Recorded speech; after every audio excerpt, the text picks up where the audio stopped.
Hello সবাইকে। আশা করি সবাই ভালো আছেন এবং সুস্থ আছেন। আপনি যদি এমন কেউ হয়ে থাকেন যিনি একাডেমিক্যালি পড়াশোনার পাশাপাশি যেকোনো স্কিল শিখতে চান, স্কিল হইতে পারে ভিডিও এডিটিং, ডিজিটাল মার্কেটিং যেকোনো স্কিল হইতে পারে, অনলাইন, অফলাইন যেকোনো স্কিল হইতে পারে।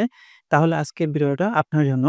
ছোটবেলা থেকেই আমরা একাডেমিক্যালি পড়াশোনার পাশাপাশি আমরা যখন সামনের দিকে আগাইতে থাকি, আমরা জীবনের এমন একটা পর্যায়ে আসি, যেই সময় আমরা রিয়ালাইজ করি যে আমাদের একাডেমিক্যালি পড়াশোনা আমাদের জীবনে এবং লাইফে তেমন কোনো কার্যকর হবে না। তাই আমরা চাই নিজেরা কোনো একটা স্কিলে দক্ষ হইতে। যখনই আমরা এই জিনিসটা নিজে, নিজে করতে চাই, তখন আসলে আমাদের বেশ কিছু সমস্যা হয়। আমরা সুন্দরভাবে জিনিসটা করতে পারি না। কেন করতে পারি না এবং কি জন্য করতে পারি না এবং কেন করতে পারবো আজকের ভিডিওতে আলোচনা করার চেষ্টা করব। চলুন তাহলে ভিডিওটা শুরু করা যাক। প্রথমত আমাদের বাধ্য করার কেউ থাকে না। ছোটবেলায় যখন আমরা স্কুল, কলেজ বা মুক্তভাবে পড়াশোনা করতাম, তখন আমাদেরকে কিন্তু বাধ্য করার মানুষ থাকতো। আমাদের পিতামাতা, ফ্যামিলি, পরিজন এই মানুষগুলা থাকতো বাধ্য করার জন্য। ছোটবেলায় যখন আমরা স্কুলে যাইতে চাইতাম না, তাহলে আমাদেরকে কৈফিয়ত দেওয়া হইতো এবং বিভিন্ন সময় আমাদেরকে মাইর দেওয়া হইতো স্কুল, কলেজে না যাওয়ার কারণে।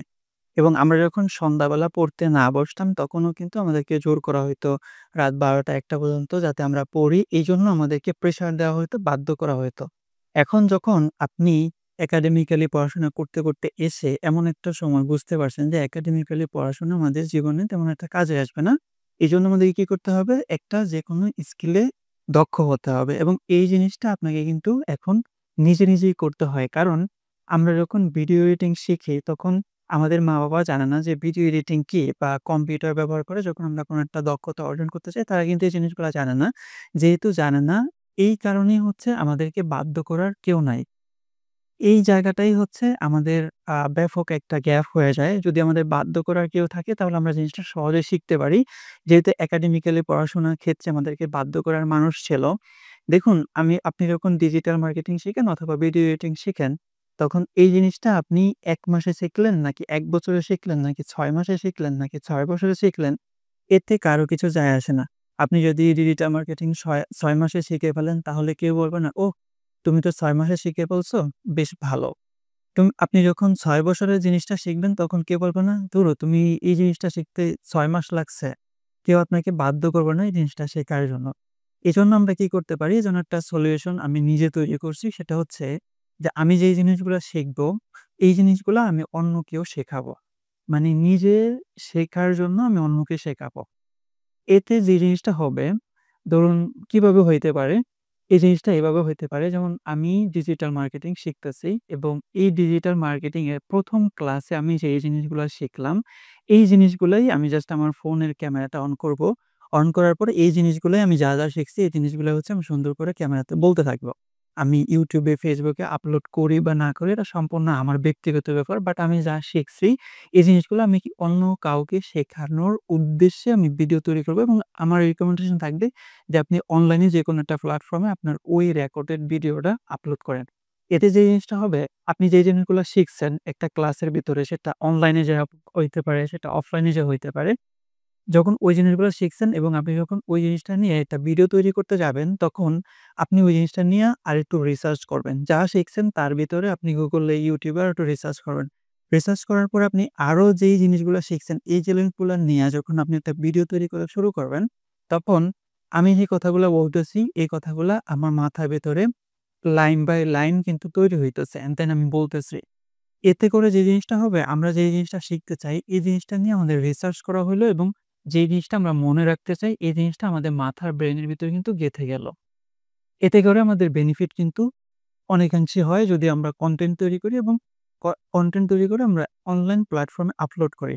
ধরুন আমি একটা ভিডিও তৈরি করছি। ১ম ক্লাসে আমি যা শিখলাম ওই বিষয়গুলো নিয়েই আমি একটা ভিডিও তৈরি করলাম। ভিডিও তৈরি করার পরে আমি YouTube এ দিলাম বা Facebook এ দিলাম। দেওয়ার পরে এখানে ইমিডিয়েটলি আমি কিছু রিওয়ার্ড পাবো। রিওয়ার্ড গুলা কি? আমার ভিডিওটা ভালো লাগলে মানুষ লাইক করবে, কমেন্ট করবে, আমার চ্যানেলটা সাবস্ক্রাইব করবে। যখন আমি দেখতে পারবো যে আচ্ছা আমি জিনিসগুলো শিখলাম, শেখার পরে যে আমি মানুষকে শেখাইতেছি, এখানে যে মানুষ আমাকে লাইক করতেছে, কমেন্ট করতেছে এবং সাবস্ক্রাইব করতেছে আমার YouTube চ্যানেলটা, এতে করে আমার যে শেখার জার্নিটা বা শেখার যে আগ্রহটা এই জিনিসটা আরো বাড়বে। আমার মনের ভিতরে ওই জিনিসটা শেখার প্রতি আগ্রহটা আরো বাড়তে থাকবে। এতে করে কিন্তু আমাদের ভালোই হবে। তো আমাদের যেহেতু বাধ্য করার কেউ নাই ইনিশিয়াল পর্যায়ে এবং আমাদেরকে কেউ জিগাইবেও না যে এই দক্ষতাটা যেমন ভিডিও এডিটিং আমরা ৬ মাসে শিখি অথবা ৬ বছরে শিখি, কেউ বাধ্য করার কেউ নেই। এজন্য নিজেকে বাধ্য করতে হবে এবং এই জিনিসটা শেখার জন্য। যখন আমরা অনলাইন প্ল্যাটফর্মে ১ম একটা ভিডিও আপলোড করব, অ্যান্ড দেন বাকি ভিডিওগুলা আপলোড করার জন্য আমরা অটোমেটিক্যালি বাধ্য হয়ে যাব। যখন বাধ্য হব তখন এই জিনিসটা আমরা মন থেকে করব এবং আমরা যখন রিওয়ার্ড পাবো ইমিডিয়েটলি তখন ওই জিনিসটা করার প্রতি আমাদের আগ্রহ থাকবে। আমি আপনাকে আরেকটা উদাহরণ দেই। উদাহরণটা হচ্ছে যে আপনি ধরুন কোনো কারণে আমেরিকা চলে গেলেন, আপনি ইংলিশ জানেন না। এখন ওই জায়গায় আপনাকে বাঁচতে হলে, ওই জায়গায় আপনাকে কথা বলতে হলে, ওই জায়গায় একটা পানি কিনতে হইলে আপনাকে ইংলিশে কথা বলতে হবে। আপনি কিন্তু বাধ্য অলরেডি এবং আপনি যখন বাধ্য হয়ে যাবেন ওই জিনিসটায়, তখন ওই জিনিসটা আপনার জন্য শেখা সহজ হয়ে যাবে। অ্যান্ড দেন আরেকটা এক্সাম্পল হচ্ছে কি, আমরা যখন একাডেমিক্যালি পড়াশোনা করি, আমাদের যেই শিক্ষক-শিক্ষিকারা থাকে, তারা আমাদেরকে ক্লাসে যা পড়ায়, ওই পড়াগুলা নিয়ে কিন্তু তারা রিসার্চ করে এবং আগের রাতে কিন্তু পড়াশোনা করে যারা ভালো শিক্ষক আছে, যারা স্টুডেন্টকে ভালো কিছু শিখাইতে চায়। তো আমরা এই জায়গা থেকে এই জিনিসটা বুঝি যে আমরা যদি কোনো কিছু শিখতে চাই, তাহলে আমাদেরকে আগে শেখাইতে হবে অ্যান্ড দেন নিজেকে বাধ্য করতে হবে ওই জিনিসটা শেখার ক্ষেত্রে।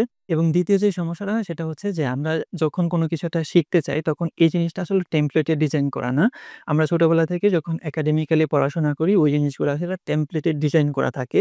যেমন আমি ক্লাস 1 এ ভর্তি হইছি। ভর্তি হওয়ার পরে ক্লাস 5 এ যখন উঠবো, পরীক্ষা দিব, আমি একটা সার্টিফিকেট পাবো। অ্যান্ড দেন 8 পাস করলে একটা পাবো, 10 পাস করলে একটা পাবো, ইন্টার পাস করলে একটা পাবো। এটা কিন্তু একটা সুন্দর একটা এডুকেশন কারিকুলাম সিস্টেমের ভিতর দিয়া চলে।